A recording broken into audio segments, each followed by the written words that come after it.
Go for it. Oh, yeah. First pre-roll of the year. Only pre-roll of the year. Only pre-roll of this week. That's right. Thanking Athletic Greens. I take AG1 by Athletic Greens. Literally every day I gave AG1 a try because I wanted better gut health. If you're looking for an easier way to take supplements, Athletic Greens is giving you a free 1-year supply of vitamin D and 5 free travel packs with your first purchase. Go to athleticgreens.com/JRVP. That's athleticgreens.com/JRVP. Check it out. Athletic Greens hitting us with the new copy for the new year. Gonna be tough to top that, but we've got Anthony's perfect John Wick roll, Andrew Tate, and our recap of a very JRVP Christmas, all coming up in the first episode of 2023 for the Jeselnik and Rosenthal Vanity Project. JRVP. Junior Vice President. I'm chief and heavy, understand me, baby. This Gangsta Boo. Do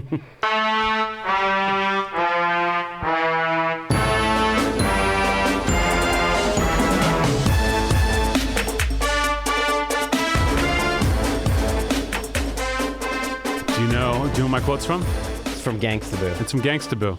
Yeah. Do you know why I'm talking about Gangsta Boo? Yeah, I do know that we lost her. That's sad. We lost Gangsta Boo. I saw Gangsta Boo live.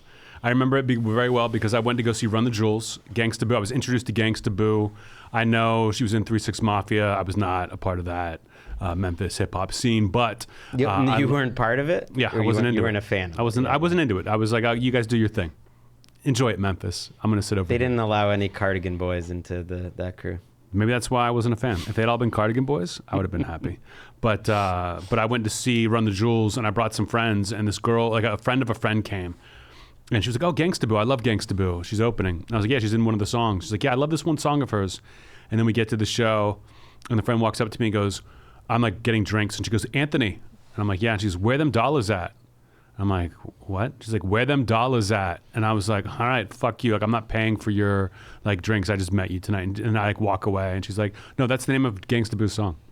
And that's the quote from Gangsta Boo's Where Them Dollars At. That I will never forget Gangsta Boo just for that. But I was sad to hear of Gangsta Boo's passing. I mean, a crazy week. Yeah, I didn't think we were starting there, although that is I wrote the quote before sad. All these other things happened. I thought your story was going to end that was Gangsta Boo in line with you. That would have been cool. That would have been cool. That would have been cool if Gangsta Boo just turned to me and said, where them dollars at? And I yelled at her. Didn't happen. But, I mean, where do we start? Where do we start with this podcast? I feel like the world's eyes are upon us this week. Because of Renner? Because of Tulane. Because of Damar Hamlin, Hamlin's son. Very sad. We'll talk about that. That was a surreal thing last night if anybody watched that. And then my assistant started. I've got an assistant now. And so I want to talk about that. We also spent Christmas together. We did. Yes, we want to talk about the holidays, talk about New Year. But first, our boy. I know everyone's wants updates from us. Gregg, right before we started the podcast, got a picture. Jeremy Renner, our boy Jer, texted Gregg a picture and said he's doing all right. You know, Gregg and I went to Reno to say what's up to Jeremy over the weekend after he was hurt. I don't know if you guys knew this. He was hurt. Jeremy Renner was run over by his own snowplow. He pulled a Tamposi and was run over by his own snowplow on New Year's Day, trying to clear snow. Apparently someone was stuck in the snow, and he went to try to help them, and something happened where he doesn't even remember. You know, he's just like, if you would ask him a question like, Jeremy, what happened? He would have to kind of sing it to you. Like, he wasn't able to tell the story, but if he just kind of turned off that part of his brain and started strumming, you know. And I know people know, we're not breaking news here, Jeremy Renner lost a leg in the accident. But how many legs, Aaron, how many legs do you need to play guitar? Oh, that'd be 0 legs. Yeah. How many legs do you need, Aaron, to put a guitar on your back? That'd be 0 legs. How many legs do you need to decide whether or not heaven does in fact have a name? No, still no legs. Exactly. He may as well have gotten a fucking haircut for all it's going to affect him. Jeremy Renner. He's in great spirits. Mm-hmm. He did lose about a dozen and a half guitars in the accident, but otherwise he's good. Jeremy Renner's good. He's going to be good going forward. The picture was great. He looked in great spirits. the guitars were with him in the snowplow. Mm-hmm. Yeah, there's been rumors when someone as influential musically as Jeremy Renner, has something like this happen, just like the internet starts buzzing different like conspiracies. Like, do you believe the one that he was singing Nomad from the Arctic Dogs soundtrack and just got like so carried away that preceded everything? And that would explain the guitars. Here's what I heard. I heard it slightly differently. The internet twists things is that Jeremy Renner made Arctic Dogs. Is it Arctic Dogs? What's the name of the movie? Arctic Dogs. Arctic Dogs. He made them famous. Great movie. And they repaid him by when they saw the accident, the Arctic Dogs came around and sang backup on Nomad with him while they waited for the tourniquet. I thought they were gonna save him, like let people know that he's hurt, bring the stuff. Maybe this is Arctic Dogs too. Maybe they were filming. Arctic Dogs tried to help, just made it worse. Just made things way, way worse. They cannot put on the tourniquet. Licking the wound only led to an infection. But prayers up for Jeremy Renner, Ren Dog. Aaron, you a big Jeremy Renner fan? Oh, I mean, only second to you guys. Mm-hmm. Yeah. That's a bold statement, Aaron. It was.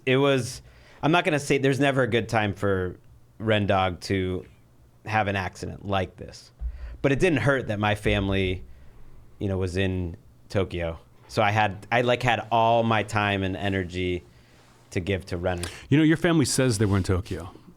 I don't know. It's a little fishy with what happened with Renner.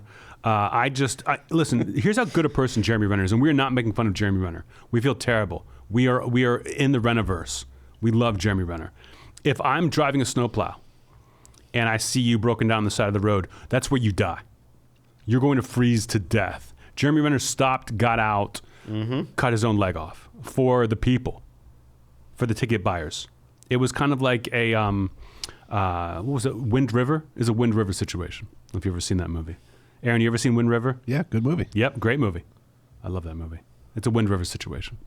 It's bones and all. I picked up my family from the airport today, though, so they seem to, if they were here, they really played it out well. In fact, I kind of just dropped them off back at home. Everyone's very jet lagged. We got some burgers, and then immediately said bye to my family that I haven't seen in 3 weeks to come to the Jeselnik and Rosenthal Vanity project. JRVP. Junior Vice President. I would have not stopped the car. I would have just rolled up and been like, get your asses out. Leave your suitcases. I'll bring them back when I come back. I'm going to JRVP it up. Do you think that's what happened? No, but they, it worked out well because they have a nice little gift for you. I'm going to open presents in a second. Why didn't you do what I told you to do and get a car service to pick them up? Do you think that they wanted to see Daddy at the airport, or do you think they just didn't want you to take the easy way out? Neither. You didn't even bring it up. I did bring it up, but I think they just preferred getting a ride home from someone they know, picking them up at the airport. It's what you do. Well, you don't find a guy on Craigslist to do it. Like someone's holding the sign. I get it, but some people prefer the personal touch, and I gotta admit, now that I've done it, it was beautiful seeing Walker so excited to see me. I'm not sure Alice and Emeka were that excited, but Walker was excited to see me. Well, they'll be excited to see me. Let's open some presents from the kids. The kids got me, and I believe Emeka was involved in this, unless the kids stole it from the store. They got me candy, Japanese candy. I've got rummy. It's a candy called rummy. Hitakuchi rummy. Aaron, what does that mean? Hitakuchi rummy. Hitakuchi rummy? Yeah. Hitokuchi. I'm gonna need a second. Okay, take a second. And I also got Kit Kat, some kind of vanilla Kit Kat. I think that looks delicious. And then cards. Aaron, are you carrying the one over there? You told me you were fluent in Japanese, and that's why we got you the job. I might have fudged that on my resume.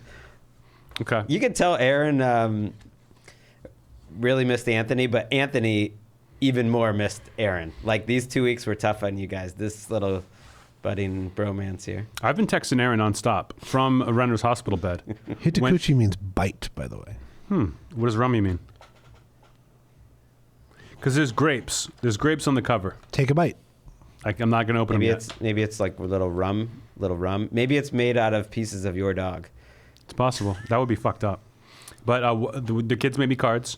Walker's card is hand-drawn, which is very cute. Merry Christmas, Anthony. To Anthony from Walker. And then a picture of me with it says Anthony and then an arrow pointing to me and then a picture of Walker with an arrow pointing to him. It says me. And then your fortune is you will burn your pasta. That's my fortune. There's a picture of me. You could like hold it up to the camera on YouTube. There's a picture of me burning my pasta. If you're on YouTube, you can pause this and zoom in and see the artwork. It's incredible. It's. I mean, if I had a son, I would hope he would draw this well. And then your daughter made me a card with a little 3D action. She cut out a pink heart and pasted it to the red card. Merry Christmas from Ellis. It says Merry Christmas, Anthony. There's a picture of me looking kind of Sesame Street, but in a good way. I like it. And then your fortune is, if Rummy sneezes 3 times in a row, you will eat something yummy. And then it's a drawing of Rummy where Rummy looks fucking adorable. Let's see and it. He's saying Let's see Rummy. And then there's a picture of Ellis just from the eyeballs up saying Merry Christmas. It's very cute. In their defense, also, they had these cards ready before they left the country on December 14th. So that is my fault for getting to bring it to you when we did JRVP a week before and when you came over for Christmas. And I had it just sitting right out and never handed it to you. But it was nice. We had a nice Christmas. We had a great Christmas. We had a fun time. We had a nice romantic dinner. And, you know what? Before I get into that, I want to open my other gifts this year. When I got to the podcast studio today, there were 2 packages waiting for me that Aaron pulled out. And the first one I opened up, and it's from TC Libby. Our friend TC Libby says, Happy Hanukkah, Merry Christmas, and Happy Festivus. And the card says, a donation has been made in your name to the Human Fund, money for people. And I was like, what is the Human Fund? Is that pro-abortion or anti-abortion? I couldn't tell. And Aaron, what did you say? I think it's a George Costanza bullshit thing from Seinfeld. Yeah, that's what you said. And I was like, there's no way it's fucking a thing from Seinfeld. Like, I get Festivus is a Seinfeld thing, but there's no way. And then I Googled it. And Aaron, what is it? It's a bullshit George Costanza charity from Seinfeld. Yeah, thank you, TC. You made Aaron feel good. And then someone, I don't know who this is. There's no card. There's no card. There's nothing that says who it's from. It's just a T-shirt. And I opened up the T-shirt, and it is a Bones and All T-shirt. It's from the Mikey store in Brooklyn. I don't know if the owner of the store. I'm sure someone Googled it, but it's I don't know. There's nothing about it says Bones and All except the words that actually say Bones and All. It does say who it's from. It's from Hutch. Enjoy from Hutch. Oh, thanks, Hutch. Appreciate it. From everyone here at JRVP, especially Aaron. Aaron loves it. Hell yeah. Aaron made me try it on before Gregg got it. Aaron was like, try it on. Try it on for me. And then I was like, all right, fine. And then I went to leave the room and he's like, where you going? I thought you were going to try it on for me. And then Gregg walked in. It was weird. But what wasn't weird was hanging out Christmas Day. What time did I show up? It was like slightly weird, I guess, just because we had nothing else to do. But it didn't feel weird. No, it was great. I got over there there were 3 games on Christmas Day. Yeah. I got over in time for the second game. Yeah, you had sent a text the day before, like, I'm going to be there at 10 a.m. I was like, whoa, that sounded ambitious. But yeah, you showed up mid-afternoon, 1:30, I would say. Yeah. Just in time for the Nickelodeon Rams-Broncos bonanza. I liked the Nickelodeon game. I did too. We enjoyed that. So we watched a little Nickelodeon, a little Tony Romo, little Bucks Celtics. I don't know what else we did. I remember we laughed very, very hard. Like, we pretty much just sat and watched football and, like, hung out. But there was a moment where you were showing me the clip of RG3 accidentally using a racial slur when talking about how he thought a player was gonna silence the haters. He used to very confidently use the racial slur, and we watched that clip 20 times, laughing harder and harder each and every time. Like, that's what I remember most from Christmas. And then we went to a nice romantic dinner on the beach at a hotel. And there is something about professional broadcasters fucking up that just makes me laugh almost in any situation. The fact that it was a racial slur added a little extra to it because it just wasn't what he was intending to say, and it came out at the wrong moment. It was kind of like that clip which came out a few days later of the radio guy in South Dakota, I believe, who was like doing a sports break on his radio station, and then just made a comment. But that was on purpose, where he made a comment that they were playing a game down in El Paso with all the other illegal immigrants down there, and just threw that in just as a little aside, a little fun and thing. He was fired 5 minutes later immediately. But he just said it. He said it so confidently. It was so offensive. It was so clearly racist, whatever you want to say, xenophobic, like, and he threw that in like that was just Christmas. And he probably had been drinking. I think there's a segment of the sports media population that has to work on these holidays, and they just figure like, well, on these holidays, I'm just going to drink a little bit anyways. And then stuff like that happens. I believe that, and I also believe that like they made a joke off camera or off mic, and everyone laughed, and he was like, "Oh, I'm going to use this on the air," and gone immediately. I love it. I love a confident mistake more than like a mispronunciation is whatever, but a confident mistake, like very confidently just using the wrong word for disastrous effect, is always funny. But that was a good Christmas. Yeah, we went. What did we do? We got dinner at a hotel in Santa Monica. It was shockingly packed. Yeah, the lighting was low. It was very romantic. Although we were like kind of next to a grandfather, I believe, and his grandson. So it was a family thing. There was no romance going on at any of the tables. It was strictly like family people being like, "Oh, what are we gonna do? We're Jewish." I think and it was a lot of people traveling that were staying at the hotel that were not from LA, not from this country. But it was fun. I mean, I think it's gonna be a habit for me to be spending Christmas alone once again now that this pandemic's over. So I hope you don't have anything to do in these upcoming Christmases, because then it would get a little depressing. I was a little depressed on Christmas Eve, I will admit, because that was like a full work day, a full long work week. It was basically just a normal NFL Sunday. We did a show, but from home. And when I finished that show, and there was a football game on that night, that Steelers game, it just I did miss my family. I have human emotions, but I'm able to understand that them going to Japan, that's important. And we had our Christmas earlier. Aaron, we can cut that out, right? Sorry. We can take that out. I don't know what I did for Christmas Eve. I know I watched the Steeler game, but then I don't know, maybe I watched a movie or something. Watched a few movies over the break. You know what I saw? Sunday night I went and saw Avatar. Gregg wouldn't go see Avatar with me. Nobody wanted to go see Avatar with me. I would have. Once we got to actual Christmas, way ahead of time, I was like, I don't know about that. Once we got to actual Christmas, I would have been down.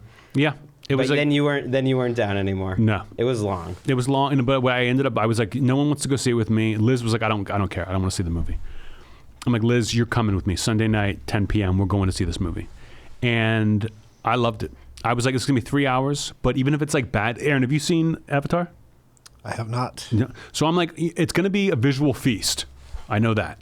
Reviews have been pretty good. So I'm like, I'm probably not going to like this, but I'm going to feast it up visually. And then I sit down, and for 3 hours, maybe like the first 20 minutes, I'm kind of like, and then I'm in 100%. I'm all about it. James Cameron does not fuck around at all. They're just like 10 minutes in, they're just like, oh, all the bad guys from the first one, they're dead, but they're avatars now. They're back alive, and everyone's kind of cool with it. So the bad guy's like, oh, you're the son. It? No, you could catch up almost immediately. It doesn't make any fucking sense. You just spoiled. But the action's great. It's so cool. It's like 15 years in the future after the first one. Definitely go see it in IMAX 3D. But I dug that. And the other thing I'm digging right now is having an assistant. My assistant's been on for 2, maybe 3 weeks. Life changer. Game changer. Changed my cable all out. How are you gonna? I was waiting for years. One of my other friends brought this up, that you had an assistant, and he said, like, isn't that gonna be awkward? Isn't he gonna like just run out of things to do like almost right away, and then it's just like, what is happening here? Yeah. That's exactly what's going to happen. And I've told her when I hired her, I was like, I'm going to be trying to find things for you to do. There's a lot of stuff to do when I'm on the road, like, handling everything, making sure everything's set up for when I get there. So when I can text and be like, hey, that's not working out. The big thing is rummy. Okay. When I'm on the road, like it's all for the road. So when I'm here, it's like, what are things I can have you do? And they're running errands for me every day. And like they came over. You're not that busy. I guess you will be now that you're on the road. But I take it back. But there are also things I don't do. Like I'm just never going to do this. That cable has supposed to have been switched out for like a year, and it's been sitting there waiting for someone to do it. And so I gave it to her. I was like, do my cable. Call this guy if you need information from like my account. I'm going to the gym for an hour. I'll be right back. I go to the gym with Liz, and on her way back, Liz is like, do you think she's done? And I'm like, there's no fucking way. She's standing in a pile of wires. Like, I don't know. The place is probably on fire. We're going to have to call some kind of expert to come in, but she's going to have to do it. We walk in. She's like, yeah, it took 5 minutes. It's done. And I'm like, worth it. Everything seems so easy, but it's been fantastic. So every day, someone comes, brings me a cup of coffee. Oh my god! Walks rummy. This is ridiculous. Runs an errand. you did a good job of leaving. You wouldn't want to be sitting there watching her do the wires. But even just like how old is she roughly? Maybe like upper 20s, 30s. Upper 20s, I think. Okay. Yeah. I don't know. There's something just faintly embarrassing about having to ask that and then like leave the apartment. I don't know. There's nothing You have to get over the hump of that embarrassment. It's embarrassing to go, like knock on your neighbor's door, like crying and naked, and be like, "Would you fix my cable?" I didn't. But when your assistant comes over, I had to do it. Like there was no one else who could have done it. Your neighbor didn't help at all. It's not embarrassing to have an assistant. Aaron, you have an assistant, right? Oh, I wish. Oh, you would love it. I'll get you one next year for Christmas. Thank you. The last thing I want to talk about this, if you have any New Year's things. New Year's, I convinced Liz to not do anything. Liz kind of wanted to do something, but as it got closer to New Year's, it was going to be raining and cold. A lot of my friends' plans were canceled. I had like a show. It's like the night a hurricane. I was down at our friend Colleen Wolf's house and I had a good time. I figured, with the family gone, live it up a little bit on New Year's. Didn't go crazy or anything. We had a big work day the next day. It was fun. But if they live like right near the water, and it was like out of a movie. It was insane. I'm sure it was great. But it was fun. I wouldn't have minded a small little party, but most of my friends was like, "What are you doing?" Because I saw a bunch of friends the night before New Year's Eve doing a show, and they were like, "Oh, we were going to go to this rooftop thing," because people were afraid of COVID, and then it was raining, so it's like, well, all the outdoor things are canceled, so everyone just chilled. So we just went and had dinner, and then watched little Miley Cyrus for that New Year's Eve. Watched that ball drop like a champ. I want to talk about the game last night, the Monday Night Football game last night on ESPN. We will talk Tulane too before we get out of this. Yes. We'll finish on an upper and go to the downer first. I don't watch a lot of Monday Night Football. I have it on the background. Last night I just happened to be watching. Don't even notice the play when it happens. All of a sudden I'm just like, why has the next play happened? See the clip and it's like, holy shit! Like that he looks like he just like got pulled out of the Matrix. And I watched the TV for the next like 2 hours, and I could not turn my eyes away. And I'm not criticizing anyone, but watching ESPN personalities have to talk about life or death stuff was I just couldn't turn away, because they would like leave the camera on someone. Like Ryan Clark is one of my favorite people on ESPN, and he was amazing at it. But it was like, get him off the air. Why are you letting him have to talk about this more and more? Everyone's like, no one's thinking about football right now, nor should they. No one should be thinking about football right now. He was great. I didn't watch it was just that much of it. I agree. I didn't watch that much of it, but I think when something that traumatic happens, it feels like you don't want to just turn the TV off. It's almost like you need to share the experience with someone, and that someone in this case is Ryan Clark. Yes, but I think I love when Tony Kornheiser, or Pardon the Interruption, does it, where they have some horrible story and they have to go back to sports, and they're like, I know it's a terrible day, but we're paid to talk about sports, so we're going to talk about sports. Like the being like, this is what life is, and life is all about this. Like football is just a game. Like it was 2 hours of this, and people having to fill the time. It was like a weird improv exercise, and everyone did great. But I wish like someone at ESPN had been like, let's get someone else in there. Get a fucking grief counselor on the air. No one else is there. And I think they did a great job of eventually, once there started to be more news, having people in the field, the different writers going to the hospital. I work at NFL Network, so we've had news coverage throughout the day and different anchors and different players offering perspective and being there. But I was actually live on air.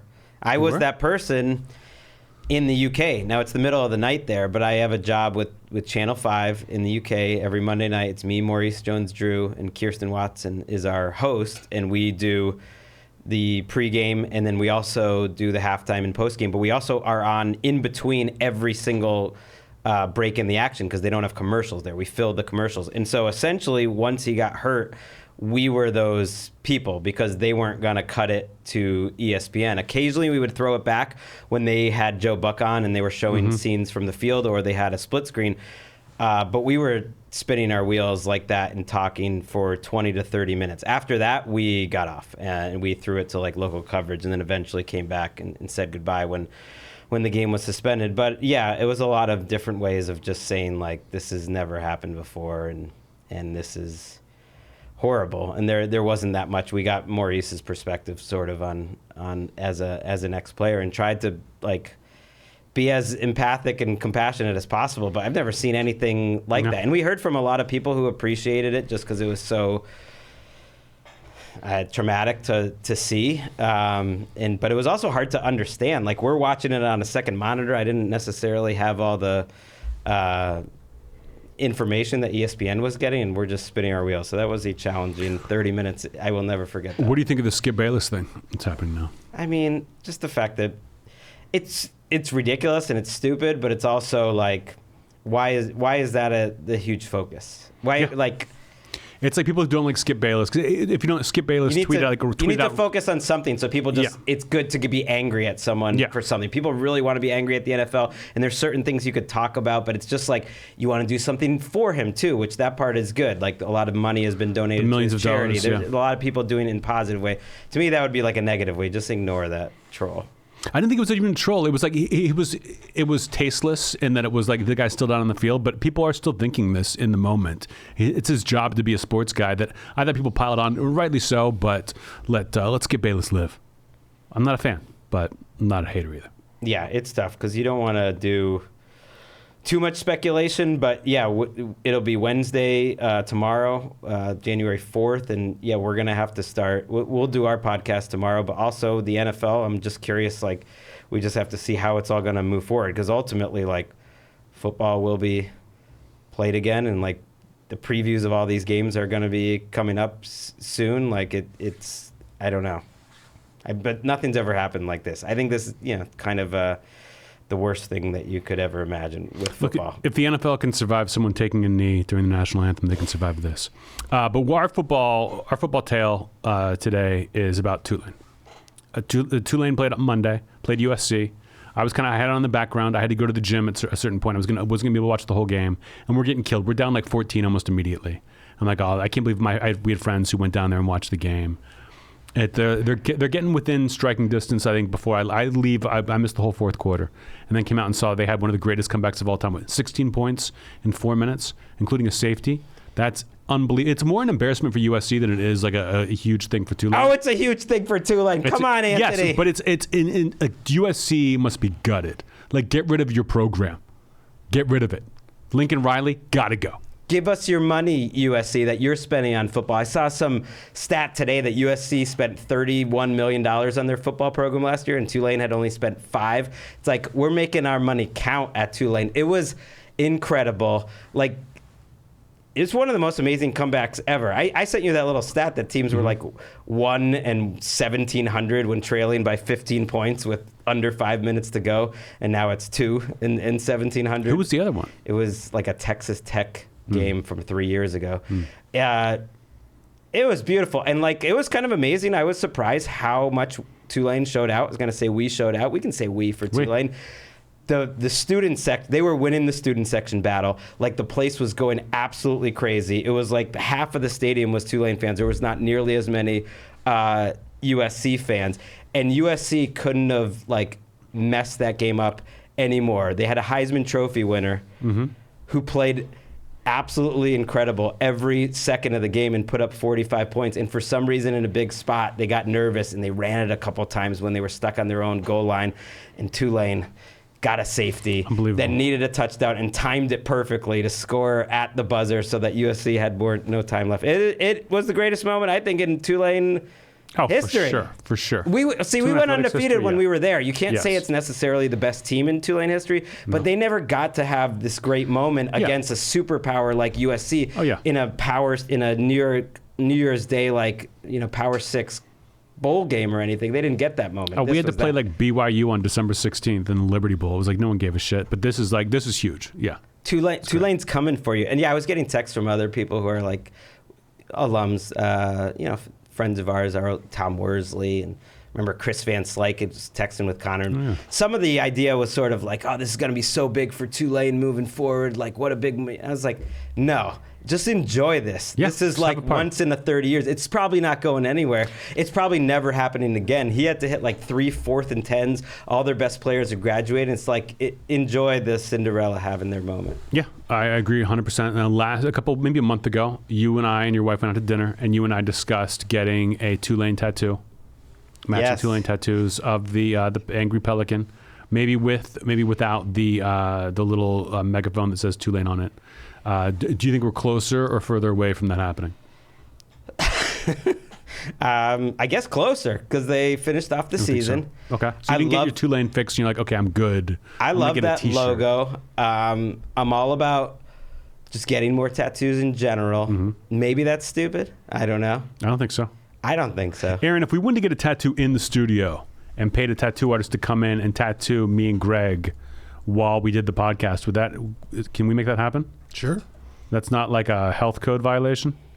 Not that I know of. Wait. Okay. And you know all the health code, right? I mean, cover to cover. Yes. Okay. That's what I Bones and meant. all. That's what I meant. Cover and cover. When you say bones and all, you mean cover to cover, right? Exactly. Not, I haven't read a word of it. No, it's the new cover to cover. Cool. Okay. Sounds good. Well, maybe for episode 200, we're on 187, an undercover cop, if you will. Maybe in 13 episodes we're getting tattoos. Who knows? Maybe I'll do the math right this time and not do 199. Are we gonna ask like some listeners to do it for us? That was your idea. We did, and we had a couple guys say, "Yeah, I do your tattoo," but we'd known one that we chose, and that was before we chose the Tulane thing. That maybe we ask our old friend Emily to come in and do it. Maybe she'd be down. I mean, we just don't do it. We just talk a big game and then show up one day with the tattoos and say, "Sorry, we got them off air." Maybe that happens. I don't know if it'd be fun to get tattooed doing a podcast. Sounds like something Whitney Cummings does on OnlyFans. You guys can let us know if you would like that idea. JRVP, Junior Vice President at Gmail. You just write and be like, "Yes, I like that idea." I'm just giving your assistant new work. We're gonna give her the keys to the email address this week. Now it's time for Did We Get Any Notes? Did we get any notes? Notes. Did we get any notes? Notes. Did we get any notes? I don't think so. I think we got notes off for the holiday break. Aaron, can you think of anything? Any notes been thrown your way?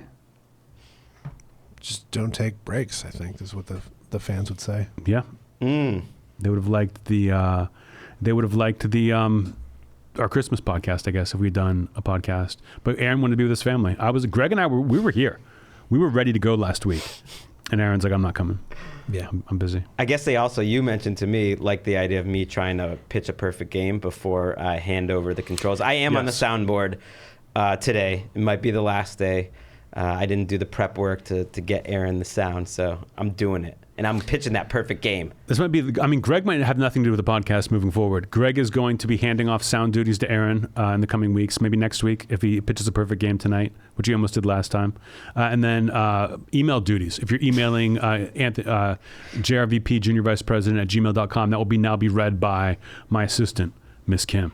So if you want to send headlines, sending questions, you want some fresh eyes on those questions. I mean, I am a co-host of the podcast. You kept sending my name's in the title. Because I let it The be. Jeselnik and Rosenthal Vanity Project. JRVP.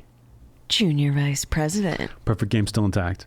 But yeah, Miss Kim will be reading those things. If you have a question that you've been trying to get answered and Gregg keeps ignoring it, maybe try with Miss Kim. See if Miss Kim gets it through. And of course, headlines, make her job easier.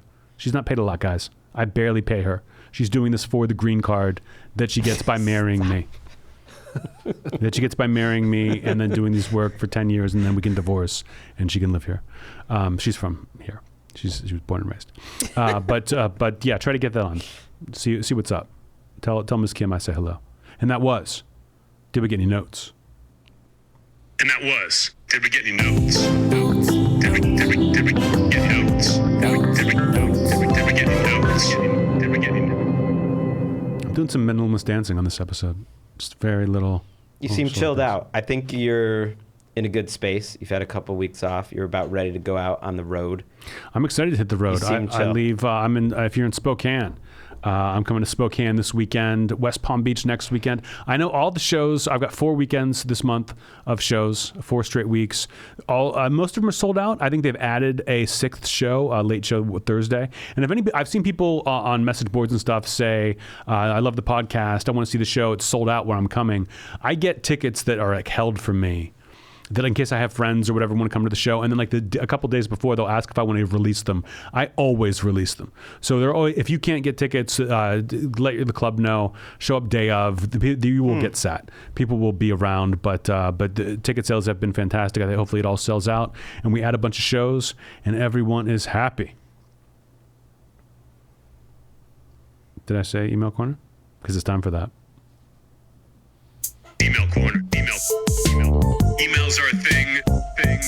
Email corner. Email. It's email corner. It's weird when Anthony and I look into each other's eyes during that. I'm looking at you the whole time. You just glanced up, but I was staring right at you while I did my shoulder dance.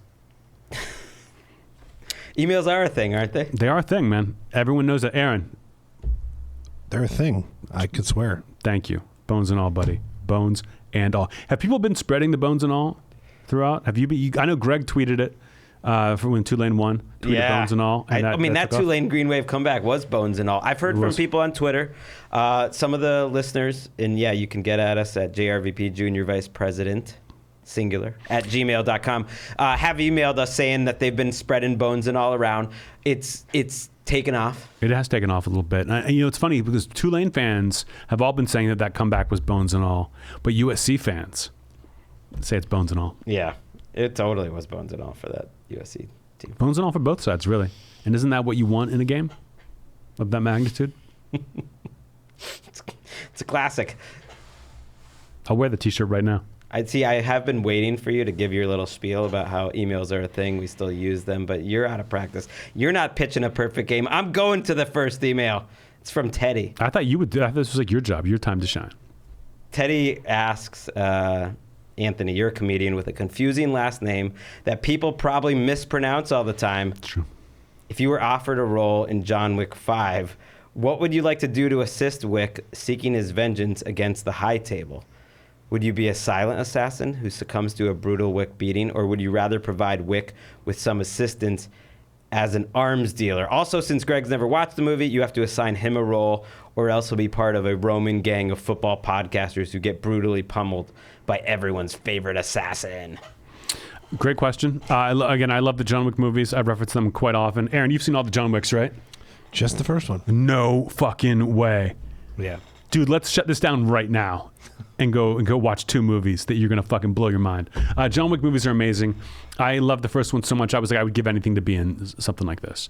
I just love it. I'd be some kind of part in it. And I asked my manager, I think before the sequel came out, I think before part 2 or maybe part 3 came out, that I was like, I want to be in this so badly. And she's like, please don't ask me this. My manager got one of her clients into the movie who was like, I need to be in this. I love it. A guy named Jason Mantzoukas, who's one of the funniest people of all time. It was absolutely hilarious. Was like, I'm obsessed with these movies. I got to be in it. And she got him in. He's got a couple of lines. He plays one of the homeless army guys who does survive. He at the end of the last movie, he's the one who brings John Wick into like saves John Wick's body and brings it in. And it's super cool. It's so cool he gets to be in it, but he's just like a weird, crazy homeless guy. And I would love to be something like that. Like, I've got to be comic relief. I couldn't try to be like a badass hitman. Like, those badass hitmen in that movie are like legit stunt actors who are amazing. Just make me like some doofus. They can just be like, oh, Mr. Wick. Like, let me say Mr. Wick. And I don't care if I get killed or not. I can just be like a busboy or something. You would be... If you were in the movie, I think they've never done this in a John Wick movie, is kill a civilian, really. Like, kill like an innocent bystander doesn't get killed. But I would love to see you get killed as an innocent bystander. Like, there's a big gunfight going on, and then just cuts to you like walking out of like a ramen place. Walking out of a ramen place like on your cell phone being like, wait, they punted on 4th down, and then like your head explodes. And then you don't even get shot. Your head just explodes randomly. That's what would happen to you in John Wick 4. I like the idea of doing something that I love, talking about 4th down decisions. Mm-hmm. Can't believe they punted on 4th down. I like the idea of just actually they somehow are going past like a window of me podcasting about football, and I just get shot while you know, what would be another funny way to die is if let's say the bad guys are hunting for John Wick. Okay, bad guys hunting for John Wick, and they see him like duck down like around a corner, and they run around the corner and they see a guy just looking at John Wick from the back, and they fire 100 shots into him. He goes down, and they go over and turn the body over, and it's Gregg. John Wick's gone. They just confused Gregg for John Wick and killed him. That would be funny. If Aaron, would you not laugh if you're watching a movie and someone gets killed and they roll them over and it's Gregg? I mean, especially not knowing it's coming. Mm-hmm. Love it. Yeah. Are you going to greenlight this? I greenlight it. Thank you.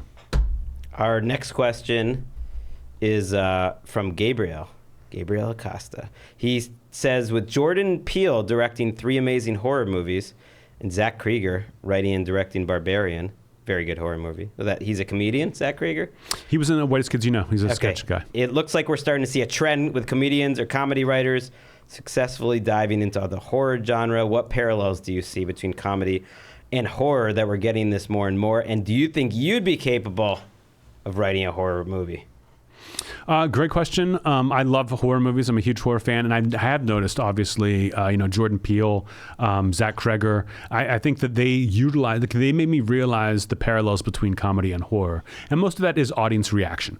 You're like, whether you want the audience to laugh at a certain point or jump and scream at a certain point, like you're building the tension either with a punchline or a setup, or like, they're looking in the closet for the cat or some shit. And when they jump out, like that's either like a laugh or a scare. That I think they're very similar in terms of audience expectations, zigging and zagging. And I thought there was a lot of that in all of Jordan Peele's movies and in Barbarian. That I would love to take a shot at it. I think it'd be fun to rewrite a horror film. I don't know if I would write it. I mean, I've certainly thought about it. Like, would I have the idea, like a good enough idea that I'd want to sit and put the time into? The thing that kind of gives me pause a little bit is that I think you'd be just seen as like another one of those comedy guys going into horror. But if someone said, "Hey, I have a horror movie. I'd love for you to like look at it and punch it up," I would do that in a heartbeat. If it's good, it's good. Mm-hmm. Would you make it funny? Yes, but in a way, I could refer to it as Sopranos funny, where it's not like a funny situation. It's like something. It's like the way they shoot it is funny, or it's very human, but there's no punchline, but it is funny. If that makes sense. That I think there would be funny parts, but it wouldn't be a funny movie. Like there are laughs in Barbarian, there are laughs in Jordan Peele's movies, but they're few and far between, and it's not why you see the movie, but you're just like happy. There's a lot of laughs, I would say, in Jordan Peele movies. No, you would, Aaron. How many laughs in Jordan Peele movies? 17. 6.5 per film. 19.5. Barbarian had some funny moments with Justin Long for sure. Mm-hmm. Yeah, unexpected laughs in a horror. Like I always thought the laugh in a horror movie is a bigger laugh than you would get in like a romantic comedy. Yeah, that I would have some of those in there, but it would be fun just to let my freak flag fly. I would love to do a horror movie. All right, our next and last question is from Carter. He says that Tarantino is famous for his love of feet and including shots of feet in his film.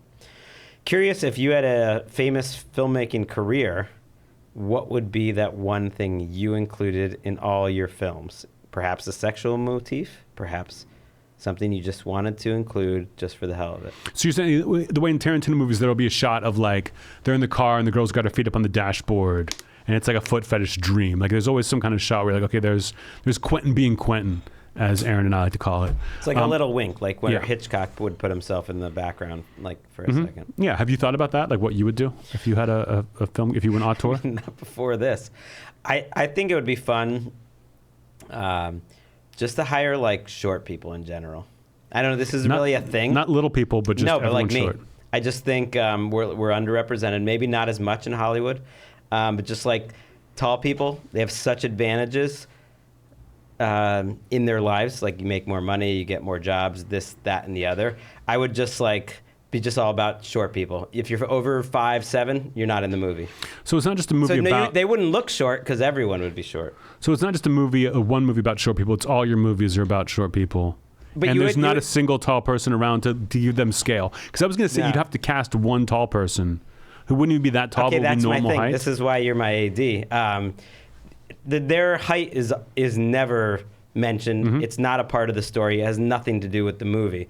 But at one point in each one of their movies, you walk by just to put everyone into scale, and then like everyone's like, "Wow, this crew is short." Or if it's just like maybe all the extras are tall people. All the extras are 6 feet and above, and it's in the background walking around. Or it's a normal scene. That puts the short people in a bad spot. The whole point is that we can live in comfort amongst ourselves, not being compared to tall people. Tom Cruise would love it. Cruise might be in this movie. I think there are a lot of short actors under 6 feet who are like very famous. You wouldn't even know. But I wouldn't like put Famke Janssen in it and just be messing around with like Gregg. The different looks. If you think Tom Cruise is in the front. If you think for one fucking second that you're going to be an auteur filmmaker and not put Famke fucking Janssen in your movie, Famke Janssen's going in the movie. She's going to be in all of them. She's too tall. Like, She'll sit it's down. like, oh, yeah. Famke Janssen will do what it takes. No, She'll but transform. that's what I mean, not in my movie. Like, yes, you can mess around with the cameras and like Cruz will be standing in the foreground and she's in the background or something, but it's like everyone knows she's taller. I'm not putting Cruz in that spot. She can stand in a hole. She could stand in a hole. Yeah. The movie could be about Famke Janssen standing in a hole. This is the type of the thing that I'm trying to avoid. Like the Thai cave thing. That'd be my move. Famke Janssen's going to be in that. I think I thought about this a little bit. When I see a Tarantino movie, I'm like, okay, they're showing the feet again. Yeah, what will be my thing? I think that let's say I make 10 movies the way Tarantino ultimately wants to. What would all those films have in common? All 10 looking back? Someone gets their dick bitten off. And I think you could do it at different points in the film because as you look at the body of work, like maybe in the first movie, it's about a guy who gets his dick bitten off, you know? And maybe it's a comedy, and it's got some funny parts, maybe it's a horror movie, but it's like, it's the inciting incident. It's like what the movie's about. It's in the trailer. Whereas like as you get further and further away, maybe like you just see someone like the characters are talking and someone over their shoulder gets their dick bitten off in the background. And you don't even like really, you see people kind of like talking about it behind them, but it's not a part of the movie. And then I think my final film had nothing to do with dicks whatsoever. Not a single dick in the whole movie. No sex whatsoever. And at the very end, like you're like the main character, and you say the final line of the movie is, "Well, I guess that all worked out." Well, I guess that worked. Just out of nowhere, and then the last, like the credits roll over the guy just screaming on the ground, while Famke Janssen laughs and laughs and laughs. And now it's time for ad copy. Listen, I'm going to be straight up here. A lot of our advertisers bailed on week 1 of 2023. I was like, what's going on here? What's happening? And All Things Comedy said, hey, a lot of companies don't want to advertise that first week of the new year. They said that people during the holidays, they spend their money. They buy their presents. They're not looking for ads during podcasts first week of the year, except for AG1. Athletic Greens. They got your back. They got your front. They got your insides. They update their copy, too, You for think, the new you year. think Do you Famke Janssen's not drinking Athletic Greens? She was beautiful, beautiful woman. We once saw her. Do you remember? Yes, at the commissary of the Warner Brothers lot. We were 21 years old, maybe. I remember that well. I remember taking my Athletic Greens well every morning. So, like, the copy might be new for Athletic Greens this year, but the Athletic Greens is the same great stuff that I've been taking for a year. You don't have to read the copy. Just open your mouth and just let it pour out. It Like, makes me feel good. Opposite of Athletic Greens. You know, we were eating a lot of sweets this week and staying up late and everything, and it's good to, after you do that, do something healthy, and that's Athletic Greens every morning. All the vitamins that you need in one scoop in a cup of water. It's been part of millions of mornings since 2010. It's been around that long. I'm almost upset that it's taken this long for me and Emeka to get on board. She took it to Japan. She took the travel packs. She loved it. I've noticed, again, it helps with my digestion, with my gut health. 75 different vitamins. That's what they say in the UK. Minerals and vitamins? They do say vitamins. Like, I had to get used to So you pronounced it right. No, but Aaron, I'm going to need a rolling. I just saying, I think like that's part of the reason I said it. What I don't think it should be vitamins and aluminum. Thank you, Aaron. Aaron always has like the perfect answer. He's so smooth. Like, I'm jealous almost. It's like he would be a better co-host. But that question just blew his I can't mind. wait till the Super Bowl when you've got to go and it's me and Aaron. I'm always looking Aaron, for, what's your last name? Brungart. That's right. you know, it's life is about finding shortcuts. Athletic Greens is kind of like a shortcut, a life hack. I've come to love it. I've come to trust it. If you're looking for an easier way to take supplements, Athletic Greens is giving you a free 1-year supply of vitamin D and 5 free travel packs with your first purchase. Go to athleticgreens.com/JRVP. That's athleticgreens.com/JRVP. Athletic Greens, when they give you the D, you say, how high? And that was Ad copy. Let's get to headlines.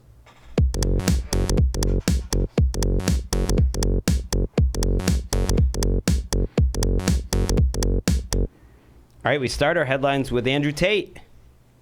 Anthony, did you know who Andrew Tate was before last week? I've learned about him, I would say in the past like 2 months. I feel like there was some kind of controversy with him. I know he's like an incel influencer, I want to say.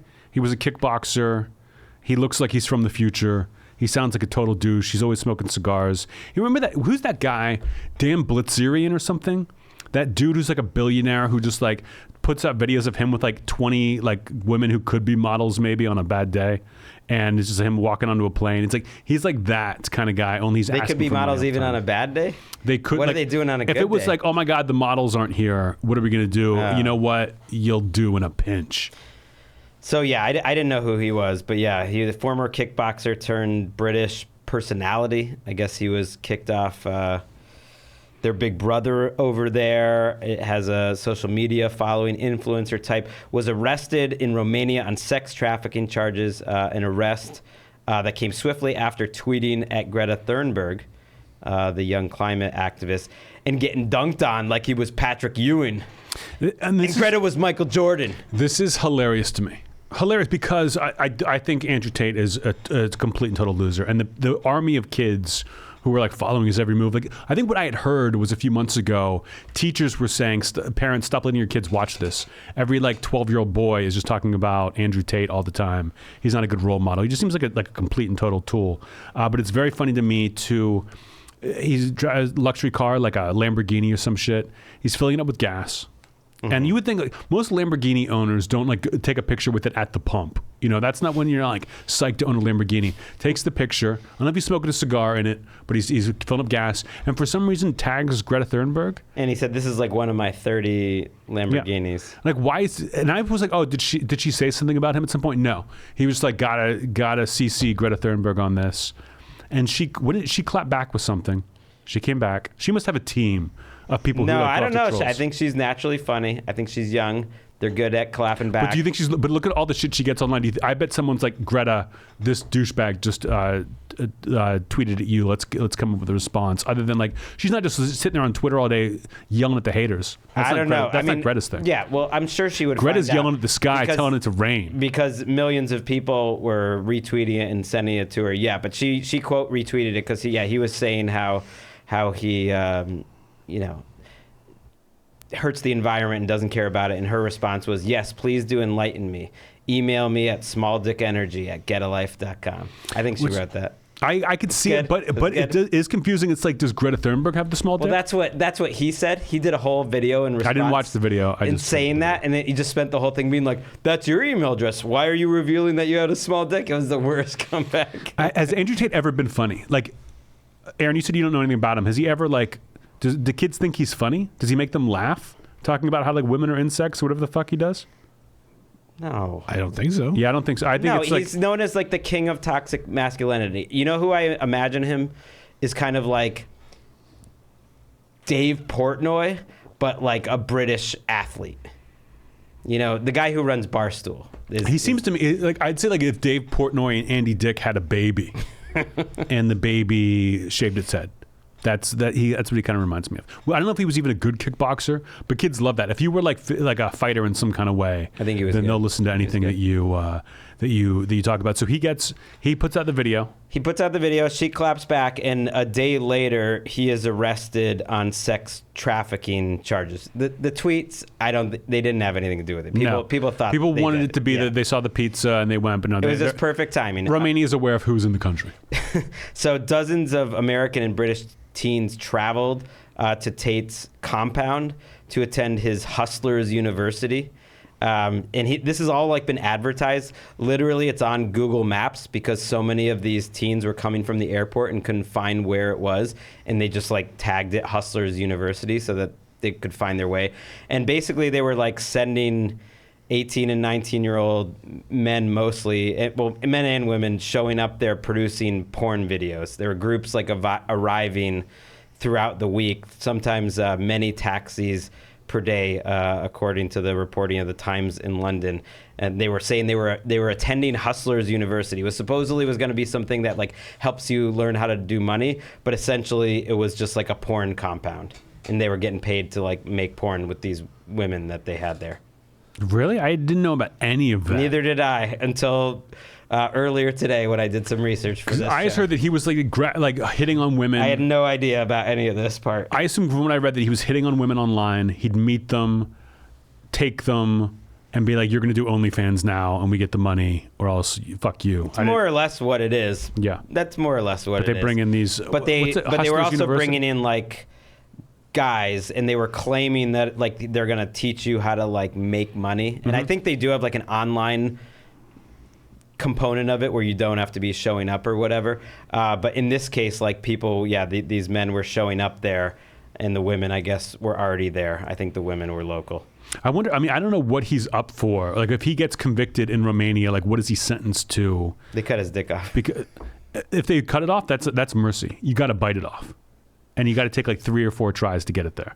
I just think if he gets out of jail ever. But I thought I was up for parole, you know?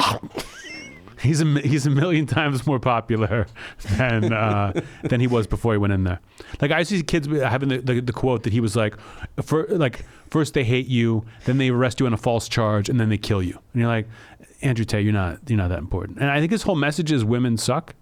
Yes, he's and kickboxing's fun. A noted misogynist. I mean, I never heard of him. I was thankful for that until all this popped up on Twitter. But yeah, he seems to be like an aggressive misogynist. He's basically taking, I mean, this is like an archetype now, right? Kind of the social media person that is gonna get their like a Ben Shapiro that's not like a little bitch. Like, and is a little less political. He's basically like a British Ben Shapiro. Ben Shapiro's a little bitch. Right. But just so this is like, I'm a tough guy. I'm going to appeal to the tough guys who are really little bitches inside. I just always think it's funny when they're just like, hey, are you sick of being a loser and not getting girls ever? Like, yeah, I am. Then come with me. You're all losers who don't get girls. We're never going to get girls. We're all losers. We win. And everyone's like, yeah, sign me up. Like, Aaron, how long did it take you to get your degree from Hustle University? Oh, easily 4.5 hours. Okay. And that was just going nights. Yeah. Nights, probably 10, 15 minutes at a time. And what do you think about women? Trash. Thank you. Sounds great. Thank you, Greta. Thank you for getting us out of this nightmare. Fucking the humiliation of getting arrested because you were tweeting at a girl. And I think it had something to do with it. Whether just like get him attention, like, let's do this now. It was not, I don't know what his social media is like normally. If it's like very popular until he tweeted Greta. I call her Greta. Yeah, she responded like, this is what happens when you don't recycle your pizza boxes. Mm-hmm. Win. Big win. Win for Greta.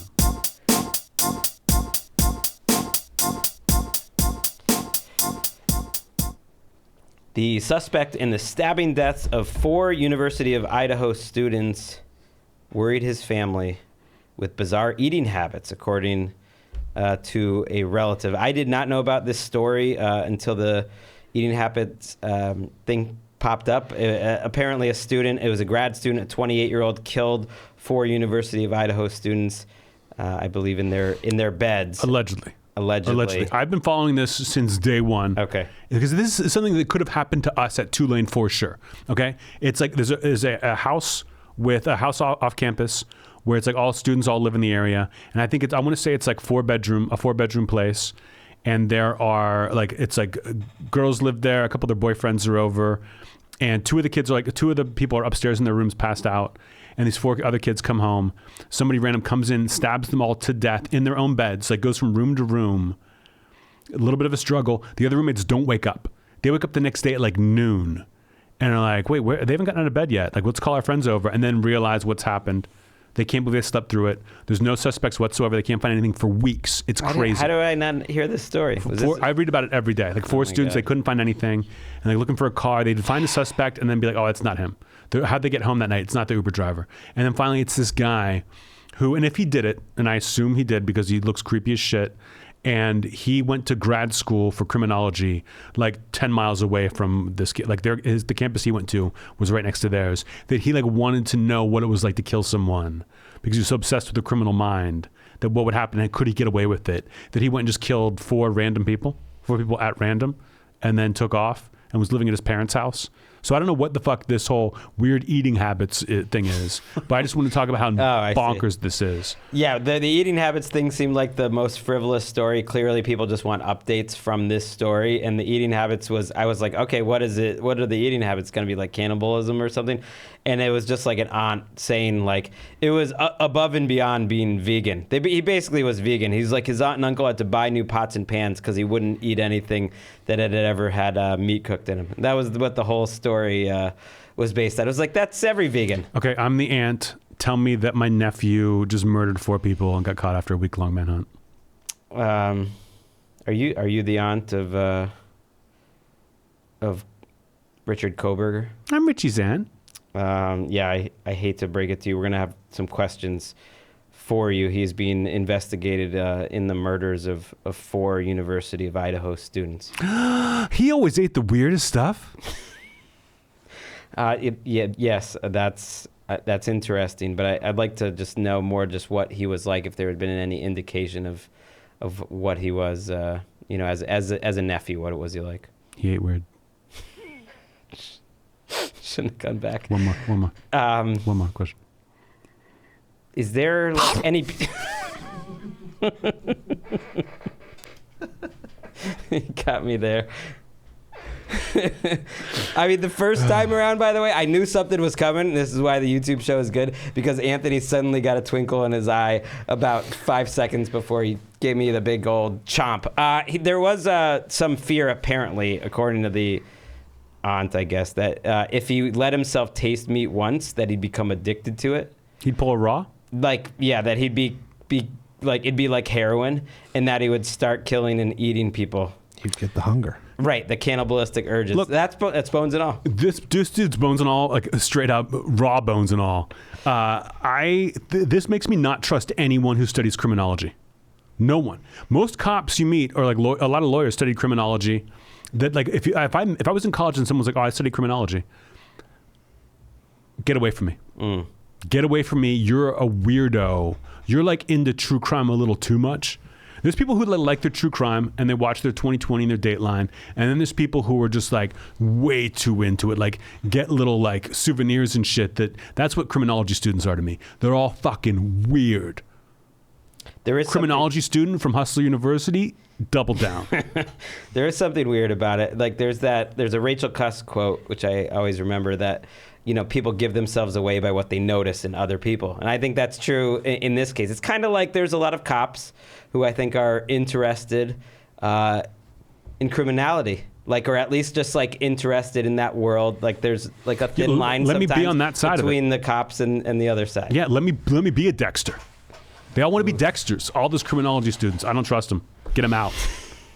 All right, you're done, criminology students. A little Donna Tartt Secret History vibe, just like a smattering. There's here. nothing this guy can't say that I won't listen to. Like, I want to know what he was thinking, why he did it, why he chose them, why that night. I want to know every bit of the story. And I don't always feel that way. A mass shooter, like, I don't care your reasons. Like, get the fuck out of here. This dude, I want to know. His mugshot is perfect. It's exactly what you would think. He looks like Dennis from It's Always Sunny in Philadelphia.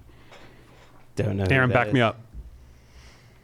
Yeah, I think he does. Yes, thank you.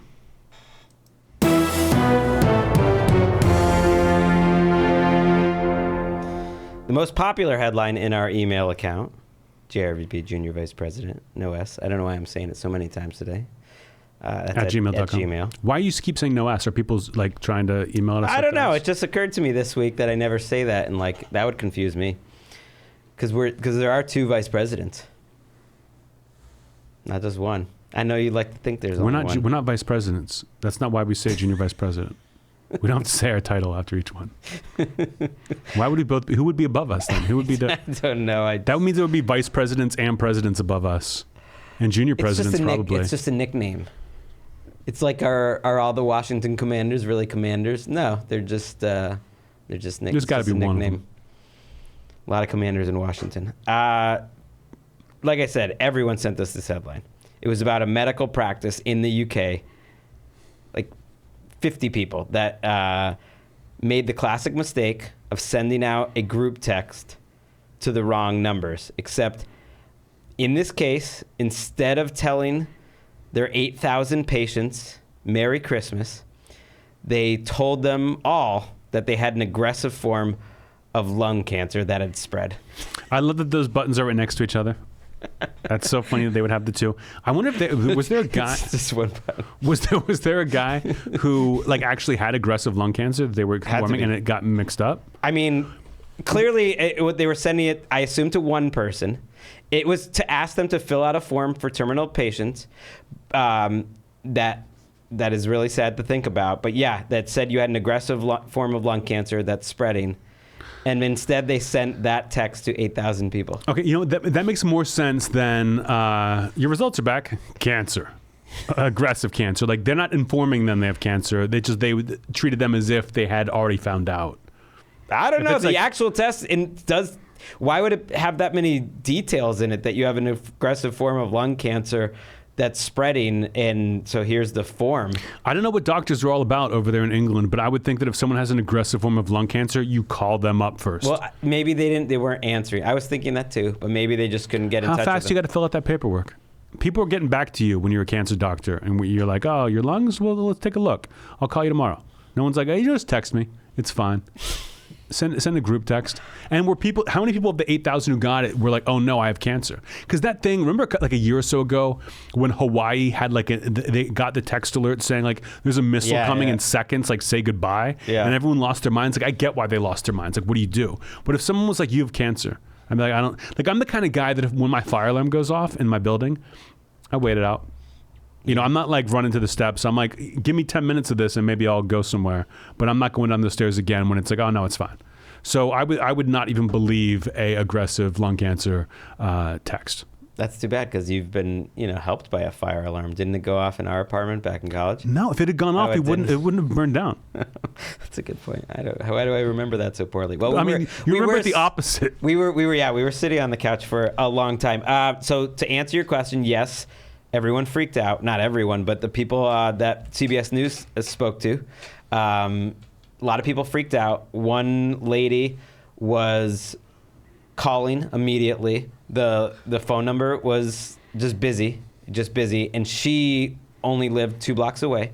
So she just went there. And there were already like 8 people who had gotten that text that just like went there and just showed up and were like, what the fuck? They pretty quickly, I believe, sent everyone a text back. The text they sent back reads, quote, "This has been sent in error.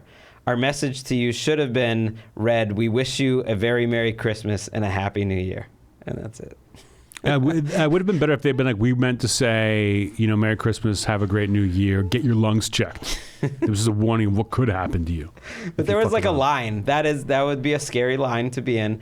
One other guy was like, this didn't seem right. He's like, I'm pretty sure I didn't have lung cancer. I haven't even been to this doctor in a while. Like, they kind of figured it out and they didn't take it too seriously. But they found this other patient who were like, yeah, I did have some chest issues and just like took these tests and I absolutely freaked out. Then I get freaking out. I'd be mad that I found out through a text. I'd be like, I gotta find a new doctor. But if I got to the hospital or the office and there's a line outside, I'm like, did you guys get a text that says you have lung cancer? And they're like, yeah, that's why we're in line. I'd be like, I'm not in this line anymore. I'm gonna go. I don't believe this at all. You would have to send me like 5 notifications written and in person and calling me on the phone to convince me I had cancer. I would not believe it until I'm 6 feet underground. Gangsta Boo. I think I'd want to find out. I mean, I would also be like, yeah, this is almost definitely a fucked up text. But until I got that second text that was sent back, and I don't know how soon that was, I'm gonna confirm it. I'm gonna just make sure. I would be like, this text says I have aggressive lung cancer. I bet they just meant Merry Christmas. And then go on about my day. I mean, it's like... I let my assistant handle it. It's like one of those win probabilities in the football games. It's like, yeah, USC had a 99.9% chance to win the game with 5 minutes left, but you still got to go make sure. 99.9%, this is just a fucked up text. I'm going to find out, or else you're going to get the Tulane green wave washing all over you and ending your season. I love fucking... Like, one of my favorite things about football is win probability. I don't even watch the game. I just watch that little graph go up and down. Let me know it's 99% chance that the Steelers are going to beat the Browns this weekend. Steelers in a fucking blowout. Well, do you think we're making the playoffs, Steelers? I do. How does want it. How does it change now with Buffalo not playing last night? It's not that Buffalo has to win; it's the Patriots have to lose, right? Well, we don't. As we tape this, we don't know. I think everyone at the NFL, myself included, is just hoping to get good news about Hamlin, and I don't know. This is so unprecedented. I don't know what they're gonna do. They might delay the games. They might never play that game. I don't know what they're gonna do. They might push back the whole season. Ask and you shall receive. You want an update? Really? Yeah. He has aggressive lung cancer.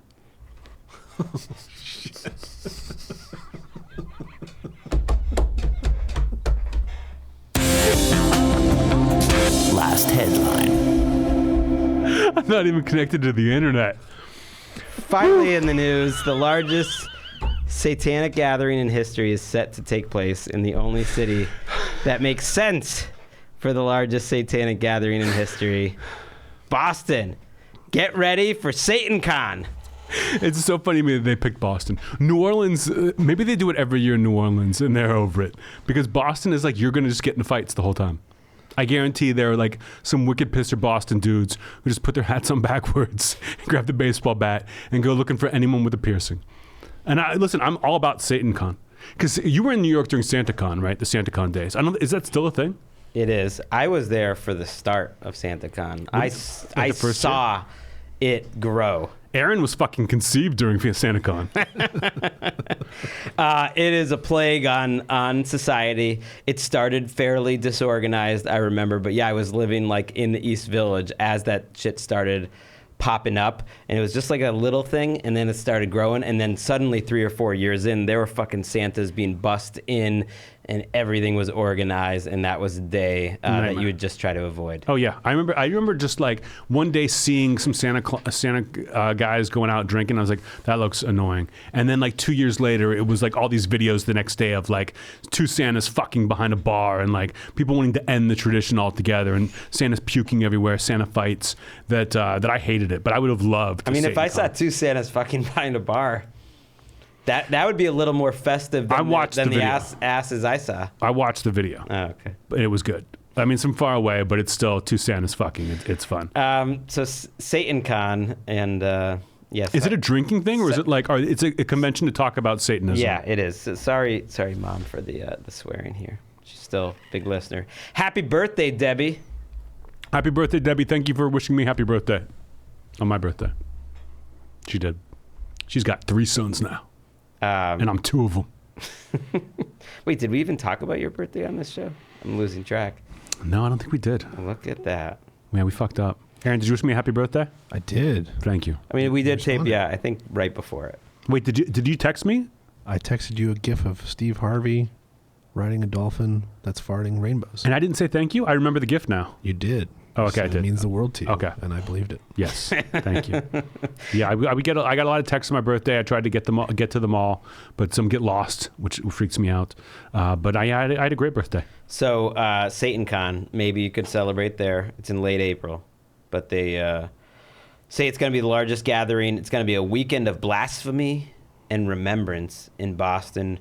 For $160, you get in the Demon Circle, which you receive access to the Satanic Marketplace, access to on-site programming tracks, whatever that means. I think it's just like people talking about Satan. You also get the official SatanCon t-shirt. You get some stickers, a button. But it cracked me up that if you purchase like the higher level amount, it just like is a link to the Marriott Copley in Boston. So do not stay at the Marriott Copley that weekend. I would want to stay there. Like, it's April what? It's late April, the last weekend of April. I think it's the 28th.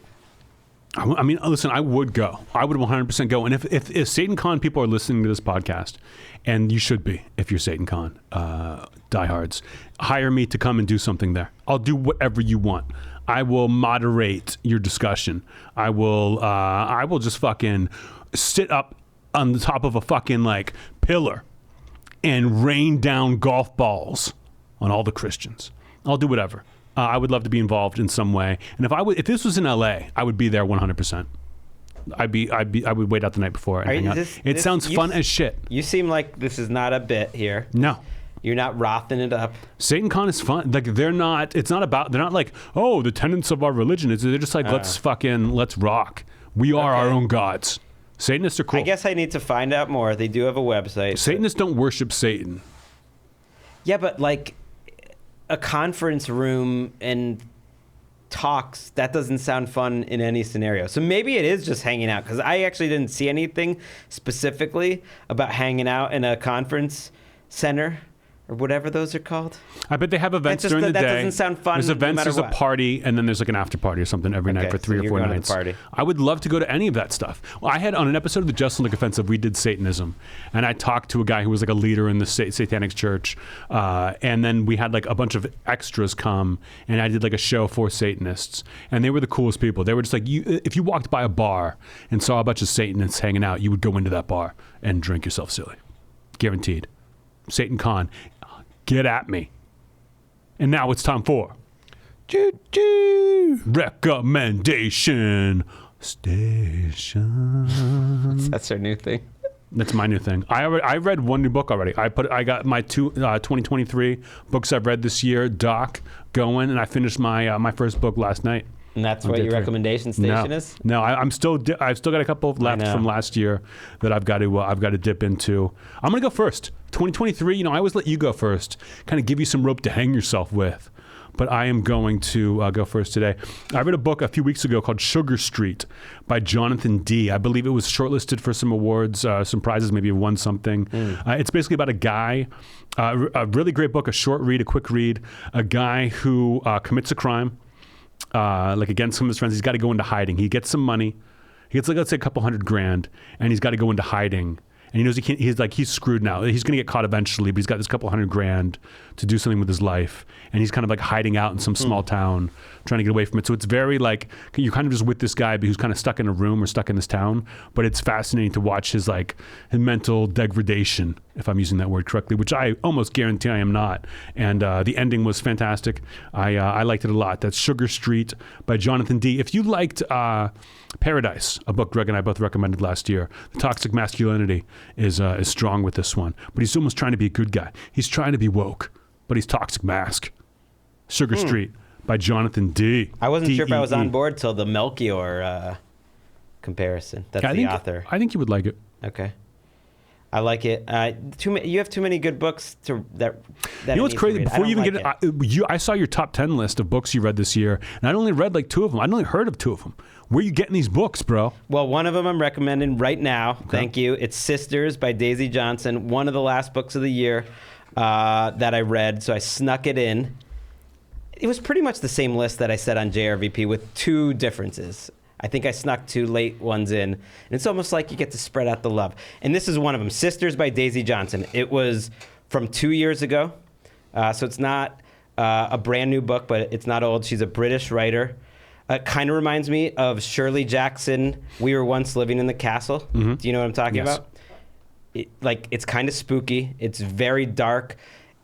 It almost feels like a little haunted, like an element, not of horror, but like not of that, about 2 sisters who are moving from Oxford to this house kind of on the sea. Their mom is depressed and a mess and sort of totally out of the picture, and they're almost like fending for themselves, and there's parts of it that you're not sure like what's happening, what's real, what's not. Something terrible happened at their old school in Oxford that they had to essentially leave and start a new life because of, and you don't know what that thing is. I'm not giving anything away here. And the relationship between the sisters and the writing and the way it all like kind of wraps up and everything happens was awesome. I would say it's a page turner that especially once you get to the end delivers, and I really liked it. Sisters by who? Daisy Johnson. I think this is one that I read that was like, Anthony would like this one. What else did Daisy Johnson read? Right. I don't know the name off the top of my head. I think this was her second book, and her first one had gotten a lot of pop over in the UK. So check her out, Daisy Johnson, Sisters. I'm gonna put it in the old Kindle. And that was Recommendation Station. Walker, get us out of here. Whoa, Nelly potato. That's a spicy meatball. Perfect game, bitches!